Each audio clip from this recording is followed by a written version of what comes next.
Ах トゥ 2 ба 2 үргэл.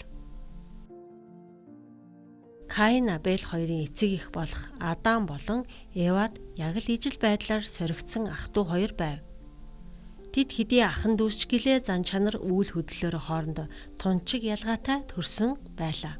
Каин Абель хоёр өөрсдийн хийсэн үйлээрээ хүн төрлөختний хувааж орхисон юм. Энэхүү ах トゥ дэлхийн төгсгөлийн цаг хүртэл дэлхийд орших хоёр өөр бүлэг хүмүүсийн төлөөлөл болж байв. Нэг нь Бурхны төлөө, нөгөө нь Бурхны эсрэг. Нядлагдсан хураг нь хүн төрлөختнийг аврахаар өгөгдсөн Христийн дүрслэл юм гэдгийг тэр хоёр хоёул эцэг эхээсээ суралцсан. Мөн өргөл болгодохгүй ирэх аврагчид итгэх итгэлийг төлөөлж буй Бурхны тогтоосон систем юм гэдгийг мөн сурав. Бурханд итгэмжит байх сүнсийг өөртөө эзэмссэн Абель гим нүгэлт авсан хүн төрлөخت нь бүтээгчийн гаргасан шударга ёс, инэрл нэгүслийг олж хараад баяртайгаар Бурхны авралын найдварыг хүлээн авсаатал Каин Бурхныг эсэргүүцэн босох бодлыг өөртөө тэн. Түүний эсрэг зүйлсийг өгүүлдэг байсан нь эцэстээ Каиныг дуулуургүй эсэргүүцэгч нэгэн болгосон юм. Эзэнд зориулан авчирсан ах トゥ хоёрын үргэл хоорондоо ямар ялгаатай болохыг тод томрон харуулж байлаа.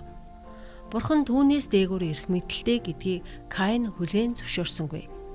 Каины эсэргүүцэл түүнийг Бурханы төлөвлөгөөг хүлээн авахаас илүүтэй Бурханы хуулинд өөрийн дураар хандаж үйлдэхэд хөтлсөн юм. Каин өөрийгөө аврагч, нүгэлтэн гэж хүлээн зөвшөөрөхөөс татгалзаж өөрийн гавьяагаар авралыг олж авахыг, мөн түүнчлэн өөрийн үүсээ зөвтгөхийг оролдож байсан билээ. Харин Абелийн өргөл Тэнгэрийн таалд нийцэж галаар шатаагдсан юм. Тэрхүү галаар дамжуулан Бурхан түнд "Тийм ээ, би чамаа хүлээн авлаа. Чи уучлагдсан" хэмээн хэлсэн явдал байв. Абелийн Христэд өгсөн зүрх сэтгэл хүлээн зөвшөөрөгдсөн. Түүний гим нүгэл уучлагдсан. Бурхан түүнийг ариусгаж бусдад ивэлийн сүг болгохдоо тун тааламжтай байлаа. Үргэл нь хайраас аяндаа сайн дураараа илрэн гардаг үр дүн юм. Тийм ч учраас Библиэд Бурхан Абель болон түүний үргэлийг хүндлэв хэмээдэг. Эхлээд Бурхан түүнд итгэгчийн зүрх сэтгэл амин хуваа хичээх үзлээс хараат бус байгааг харахтаа тааламжтай байдаг ба харин дараа нь тэдний өгч буй үргэл Бурханд таатай байдаг аж. Урайлга. Өнөөдөр та Христэд бүрэн бууж өгч чадах уу? Христ таны амьдралыг бүхэлд нь хүлээн авах. Христ таны дотор орсон цагт тэр танд өргөлөө өргөх хайр, хүсэл зоригийг өгөх болно. Өөрт байгаа бүх зүйлээ эзэнд сайн дураар баяртайгаар өгөх учраа хинч таныг өргөлөө өгөхийг хүчлэх ёсгүй.